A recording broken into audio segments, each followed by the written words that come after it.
صباح الخير واهلا وسهلا فيكم ضمن حلقه جديده من برنامجكم برنامج شو صاير. شفنا الخميس والجمعه كان في عواصف كبيره ضربت او امطار، عواصف مطريه كبيره ضربت المملكه العربيه السعوديه وتحديدا ضربت محافظه جده وتسببت باضرار كبيره. طبعا كانت هذه العواصف والسيول تحديدا يوم الخميس واستمرت بشكل طفيف الى يوم الجمعه. شفنا حجم الاضرار الكبير اليوم. حنحكي عن هاي الأضرار يمكن شوي بالتفصيل أكثر، ولكن اللي بهمنا نذكره بهاي الحلقة طرق التعويض اللي أعلنت عنها المملكة العربية السعودية لمن تضرر من جراء هذه السيول العارمة التي اجتاحت أقسام كبيرة من محافظة جدة وخاصة القسم الجنوبي منها. رجاء تروحوا بعيد، ثواني وراجعين.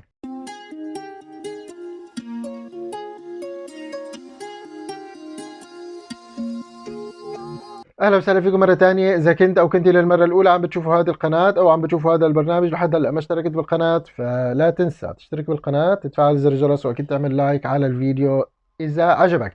بعد ان شهدت مدينه جده في المملكه العربيه السعوديه الخميس الماضي امطار غزيره تسببت بسيول عارمه جرفت للاسف مع عدد من السيارات في الاحياء السكنيه وغطت المياه جزء كبير من السيارات. حطينا لك فيديو، حنحط لك ايضا فيديوهات عن هذا اللي صار. بصراحه كانت مجزره سيارات في محافظه جده حسب تقارير غير رسميه. شوف، تقارير رسميه بيقول لك رسميه، التقارير الغير رسميه بيقول لك غير رسميه. حسب التقارير غير رسميه عدد السيارات المتضرره يفوق 300 سياره، يفوق 300 سياره. في شيء رسمي لحد هلا؟ ما في شيء رسمي لحد هلا، لانه لحد هلا ما تم حصر الأضرار. شفنا أيضا في إشاعات تم التحدث، يعني تم تداولها، وفيديوهات تم تداولها انه في مستشفيات في مدينة جدة غرقت، يعني المستشفيات نفسها غرقت، وحتى غرقت مرضى موجودين بالمستشفيات وصارت حالتهم الصحية أسوأ بكثير. هذا الشيء طلعت نفت وزارة الصحة السعودية وقالت هذه الفيديوهات مفبركة وأبدا ما في مستشفيات بجدة غرقت، وانه الوزاره حتلاحق قانونيا اللي نشر هي الفيديوهات غير الصحيحه. اكدت وزاره الصحه انه هذا الشيء غير صحيح. ولكن خلينا نتابع بالشيء المهم من حلقتنا. الفرق الميدانيه في جده عملت بعد مجرد ما خلصت العاصفه من الساعه 8 للساعه 2 تقريبا، 2 بلشت 8 الصبح للساعة 2 الظهر. بعد خلالها وبعد عملت الفرق الميدانية في جدة على سرعة التخلص من السيول، ولكن كانت بالفعل للأسف تلك السيول أتلفت عدد كبير جدا من المركبات، عطلت حركة السير وأدت لوفاة شخصين للأسف. هذا الشيء كله استدعى من أمانة جدة أنها تطلع وتحدد وتصرح عن آلية التعويض التي سيتلقاها المواطنين في المملكة العربية السعودية. طلعت الأمانة الجدة وعبر متحدثة الرسمي أصدرت بيان بشأن تعويض المتضررين. المتحدث الرسمي باسم أمانة جدة محمد عبيد البقمي أكد أنه تعويض المتضررين سيكون بنفس آلية التعامل مع ما حدث في عام 2009 وعام 2011. إذا بتذكروا اللي صار بعام 2009 ولسه عام 2011 أكثر، نفس العاصفة المطرية بقوة أكبر، نفس القوة اجت على جدة وتسببت وقتها بوفاة 100 شخص وتشريد المئات. تصوروا وفاة 100 شخص بهذاك الوقت، وتضرر المئات، وقطع التيار الكهربائي، وتضرر مئات السيارات. وأيضا كانت ب 2009 نفس الشيء كمان، كان عاصفة مطرية شديدة وسيول وأدت لتضرر عدد كبير من السيارات وحتى المنازل بهذاك الوقت. ولكن بهمنا نشير أنه كمية الأمطار اللي نزلت ب 2022 هذه السنة، مع أنه ب 2011 أدت لوفاة 100 شخص، كمية الأمطار هذه السنة كان ضعف ما نزل بعام 2011. السنة كانت 179، السنة بعام 2011 كان تقريبا 80 ملم، السنة 179 ملم من الساعة 8 الصبح للساعة 2 الظهر. خلينا نتابع مع البقمي شو قال. المهم أكد أنه آلية التعامل مع آلية تعويض المتضررين ستكون نفس آلية التعامل مع الشيء اللي حدث عام 2009 من خلال التقدم لمركز الأزمات والكوارث الممثلة في جميع الجهات الحكومية لحصر الأضرار والتلفيات واتخاذ الإجراءات النظامية.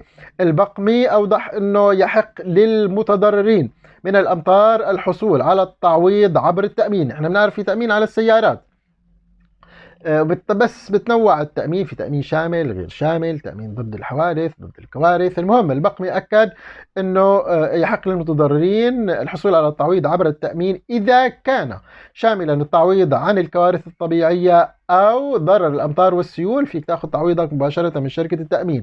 طبعا هذا الشيء لازم يكون بعد تسجيل الحادثة في جهات الاختصاص.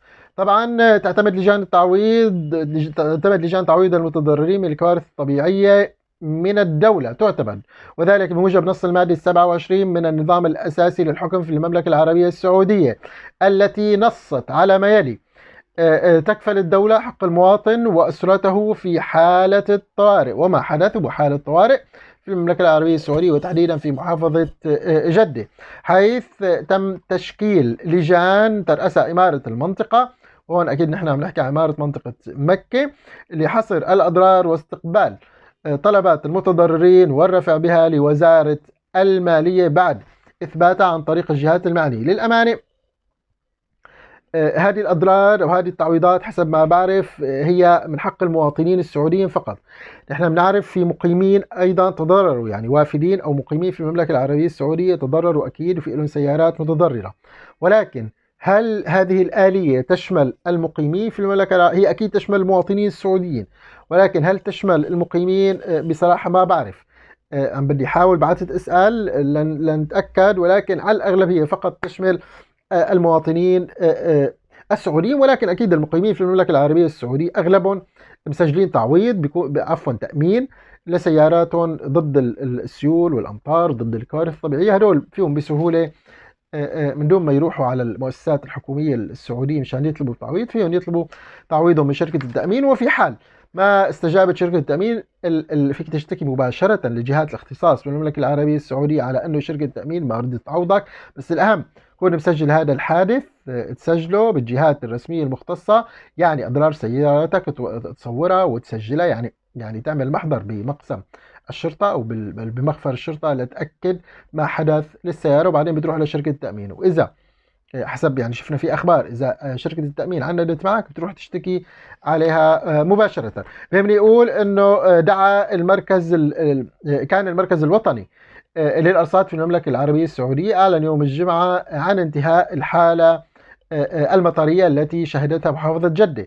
مثل ما قلنا ابتدت يوم الخميس من 8 الصبح ل 2 الظهر، واستمرت أيضا يوم الجمعة بشكل بسيط، وكانوا الناس متخوفين من أنها تستمر، لكن المركز الوطني للأرصاد أعلن انتهاء الحالة المطرية بشكل كامل. المركز الوطني للأرصاد سجل أعلى كمية أمطار مثل ما قلنا هطلت على محافظة جدة في تاريخها، وذلك مثل ما قلنا وصلت ل 179 ملم، وهي كمية ضخمة جدا، هي تقريبا أكثر من الكمية الأمطار كلها التي تسقط على أو تهطل على مدينة الرياض عاصمة المملكة العربية السعودية خلال موسم كامل. هذا كان كل شيء. كنت أنا معكم أحمد الدرع، وهذا مقدم برنامج شو صاير. ضلوا بخير.